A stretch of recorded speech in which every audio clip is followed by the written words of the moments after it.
Hola a todos, bienvenidos a Filosofía Clase B, yo soy Oscar. Hoy es un día nublado y lluvioso en Buenos Aires, tengo una pésima iluminación natural. Estoy usando una lámpara que me regalaron un grupo de amigos y seguidores de los canales, muchas gracias. La estoy estrenando, funciona bárbaro. Voy a responder una serie de comentarios y comentar un par de cositas. Mauricio Rodríguez me dice en el post donde compartí algo dicho por el youtuber de Critical Drinker, por qué necesitamos héroes. Por cierto, yo no soy el autor de ese texto, no quiero... Yo simplemente lo traduje y lo compartí. No quiero que haya un malentendido con esto. Comenta Mauricio Rodríguez que en ese texto dice que el héroe es una versión idealizada del ser humano. El héroe es lo que deberíamos ser y no lo que somos. Y me comenta, por lo tanto, rechazo que el héroe pueda ser un personaje histórico, por lo tanto rechazo el concepto de prócer, me pregunta. Más o menos. Creo que en parte sí. A ver, el personaje histórico tiene que poner una materia prima adecuada. Tiene que tener rasgos heroicos. A Fernando de la Rúa no hay un revisionista histórico que escriba tan bien como para convertirlo en un prócer. O sea, el personaje histórico tiene que poner algo. Qué sé yo, se tiene que cruzar los Andes sin GPS. O sea, algo tiene que hacer. Como para decir, wow, este tipo no era uno del montón.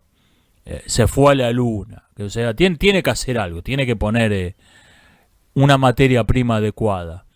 Ahora, el prócer es parcialmente también un personaje de ficción. Va siendo creado por leyendas populares, por un recuerdo selectivo de algunos aspectos de su vida y no de otros. Va siendo exagerado, se va convirtiendo en una versión idealizada de sí mismo. Que quizás simplemente, como decía Michelangelo de la escultura, quizás simplemente se sacó lo que sobraba. Michelangelo decía que cuando veía una piedra ya veía la estatua adentro y sacaba lo que sobraba. Quizás el prócer ya estaba en el personaje histórico, ya estaba ahí. Simplemente se sacó lo que sobraba. O sea, es parcialmente un personaje ficticio el prócer. Como por cierto lo fueron los héroes de Homero. Hubo un tal de Aquiles que peleó en la guerra de Troya, del que no sabemos nada ni nos interesa saber nada. La respuesta corta sí, creo que el héroe es necesariamente un personaje de ficción, incluso si está basado en un personaje histórico. Mariano Solores me comenta sobre el experimento de los muñecos, el experimento del racismo. Me dice que incluso haciéndolo como yo decía, sigue habiendo un sesgo, porque le está diciendo a los niños, uno de los muñecos es feo. Al preguntarle cuál es el feo, está indicándole que tienen que señalar uno como feo. Es verdad. Y comenta un experimento donde se le preguntó por la belleza de unos bebés a varias personas y no hicieron ninguna distinción por raza. Hay un experimento muy interesante en adultos sobre el atractivo de personas del otro sexo, donde ponían a dos personas, un latino y un caucásico. Ponían a dos personas de distinta raza, muy atractivas, hombres o mujeres, y obtenían un puntaje ahí. O sea, empataban. Pero, si añadías una tercera persona del mismo tipo étnico racial de una de ellas, fea, que había hecho un puntaje muy bajo, esto inclinaba la balanza a favor del bello o de la bella del mismo tipo étnico racial. O sea, tenés a Brad Pitt y Antonio Banderas. Bueno, ya están veteranos los dos, pero pongámosle. En su mejor momento. Empatan. Pero le pones al lado a un latino fulero. Yo, por ejemplo, ganaba Antonio Banderas. Y si le ponías a un caucásico feo al lado de Brad Pitt, ganaba Brad Pitt. Esto es simplemente el efecto señuelo que viene usando la publicidad desde la década de 1950 aplicada a los seres humanos. Es como en la entrada del cine, el balde de pochoclo pequeño, mediano, grande. El mediano está ahí para que compres el grande. No está nadie compra el balde mediano de pochoclos. Eso es el efecto señuelo. Bueno, este experimento simplemente fue el efecto señuelo llevado a los seres humanos, al atractivo de las personas. Me han pedido que comente algo sobre la ley que se va a aprobar en Argentina. Ya comenté en 2018 cuando empezó este asunto. Y no ha cambiado mi forma de pensar. Antes de que oyeran al primer propagandista en los medios masivos decir nada con aire casual sobre este tema, ya se había decidido que se iba a aprobar esta ley. Esto nunca fue un asunto, ya estaba decidido. Fracasaron en lo que era su verdadero objetivo, que era hacernos creer que era nuestra ley, que nosotros lo habíamos hecho. Se organizó este debate, se hicieron las manifestaciones a favor y en contra separadas por una valla. Entonces la idea era, se aprueba la ley y bueno, es la democracia, hay que respetar la decisión de la mayoría. Yo soy una minoría anticuada que no se ha adaptado a los cambios del mundo. Tengo que respetar la decisión de la mayoría. Ese era el verdadero objetivo. Para eso era toda esta campaña de propaganda que fracasó miserablemente. La ley se va a aprobar de todos modos entre gallos y medianoche y se va a aprobar. Esto nunca fue un asunto, nunca estuvo en discusión. Fracasaron en hacernos creer que era nuestra ley. Este era el punto. No recuerdo cómo se llamaba un ministro de Napoleón, que Napoleón quería invadir un reino pequeño sin ninguna justificación. Y le dijo, Cire, con lo cual lo iba a poner en contra de todas las monarquías de Europa. Y le dijo a este ministro, Cire, con las bayonetas se puede hacer cualquier cosa, menos sentarse sobre ellas.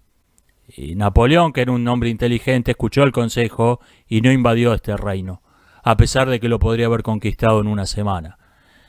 Y Alberto Fernández no es el primero ni el último imbécil que se quiere sentar en las bayonetas, que se sienta sobre las bayonetas, y va a terminar como todos los anteriores. Es muy fácil de prever qué pasa si te sentas sobre bayonetas. Sobre este tema quiero comentar otra cosita. Hay una campaña de propaganda que incluye al mismo Papa o antipapa Francisco para hacer ver que esto es compatible con el cristianismo. Hay una campaña de, bueno, vos podés ser cristiano y abortista. Vos podés ser las dos cosas. Miren, yo no soy cristiano, Esto se lo dice un amigo desde afuera. Yo no soy creyente. Pero, ¿cuál es la idea central del cristianismo? El cristianismo tiene como piedra fundamental, solo el individuo tiene alma. Solo el individuo existe realmente. Solo el individuo existe ante los ojos de Dios. Esta es la idea central del cristianismo. En el cristianismo no hay religión de Estado, hay congregaciones. Hay gente que existía por su cuenta, que se bautiza y se une a la congregación. Esto está en la terminología. Cuando se casan dos personas en el cristianismo, estamos acá reunidos para casar a fulano con mengana. No a las familias, al nombre de pila. Fulano, mengana. El apellido no existe para la iglesia. En el cristianismo, a diferencia de prácticamente toda otra religión en este planeta, vos no podés sufrir las consecuencias de los pecados de tu familia. Tu padre puede estar en el último círculo del infierno y vos irte al paraíso. Eso no existe en ninguna otra religión de lo que yo tenga noticias. Esto es central en el cristianismo. Para el cristianismo, solo el individuo tiene alma, solo el individuo importa. Esto es la esencia del cristianismo. El fundador del cristianismo dijo, yo soy la vida. O sea, no podés no ser pro vida y ser cristiano. Esto es, no es que es difícil de reconciliar, es lógicamente excluyente, es mutuamente contradictorio. O lo uno o lo otro. Si no sos pro vida, no solo no sos cristiano, sos radicalmente anticristiano. O sea, no es que vos, bueno, no sos cristiano, sos radicalmente anticristiano. Estás en contra de la idea central del cristianismo. Y esto Jesús de Nazaret se lo vio venir, dicho sea de paso, y los previno a sus seguidores, los puso pillo, diríamos en Argentina. Cuando habla de sepulcros cubiertos con cal, relucientes por fuera, inmundos y llenos de podredumbre por dentro, está hablando del Papa Francisco y de gente por el estilo. Se lo vio venir que estos tipos iban a existir y previno a sus seguidores. Lobos con piel de oveja, esas frases se refieren a tipos como el Papa Francisco. Y esto, repito, lo digo como viéndolo de afuera, yo no soy cristiano. Sobre el ateísmo considerado como una religión, varias personas me han dicho de esto. Bueno, a ver, no se me pasan las objeciones razonables a esto. Me doy cuenta que hace un poco de ruido considerar al ateísmo una religión. Sin embargo, hay algo que me inclina por completo a aceptar ese término, y es que sirve para pensar. Una vez que te tragás el engrudo crudo, una vez que te tragás el cascote de aceptar que el ateísmo es una religión, tenés a tu disposición toda una terminología que ya está ahí, que ya fue creada. Tenés la ortodoxia y la herejía, tenés la liturgia, los rituales, los mitos, tenés las reformas, tenés los cismas, tenés la herejía, tenés los fundamentalistas, tenés los conversos. Hay toda una terminología que ya fue creada para hablar de las religiones, que simplemente la tenés que aplicar al caso del ateísmo. En cambio, si decís, no, el ateísmo no es una religión, es otra cosa, te quedás en ayuna, no podés decir más nada, porque estás ante un caso único en su tipo, no tenés con qué compararlo. Por eso me parece útil considerar al ateísmo una religión. Es útil para pensarlo, es útil para pensar, y esto me parece decisivo. Antonio Rodríguez me pregunta sobre cosas como el último cómic de DC. ¿Por qué contratan a esta gente si les hace perder fortunas? Hay varias razones. Yo creo que la principal de ellas es que estas supercorporaciones empiezan a parecer a estados más que a empresas. Tienen ñoquis, tienen bajadas de línea ideológicas, tienen una burocracia desmesurada, tienen todas las características del Estado. Y si hay algo que caracteriza al Estado es ser ineficiente. Viceversa, los estados pequeños, como el Principado de Mónaco, tienen un cierto aire de empresa, que se parecen más a empresas que estas empresas como el monopolio Disney. Esta creo que es la principal razón. Después está también la ley de Chomsky. La ley de Chomsky. Acá está. El cuarto lado del triángulo de Roland Newton. No tengo idea de a qué texto de Noam Chomsky se refiere. Yo la tomé de acá, donde es un asunto central de este libro, donde explica por la ley de Chomsky que por qué el gobierno de Estados Unidos no salió con el peronismo en Latinoamérica, y porque se habían creído su propia propaganda de guerra. Yo creo que esto mismo les está pasando a las grandes corporaciones del espectáculo.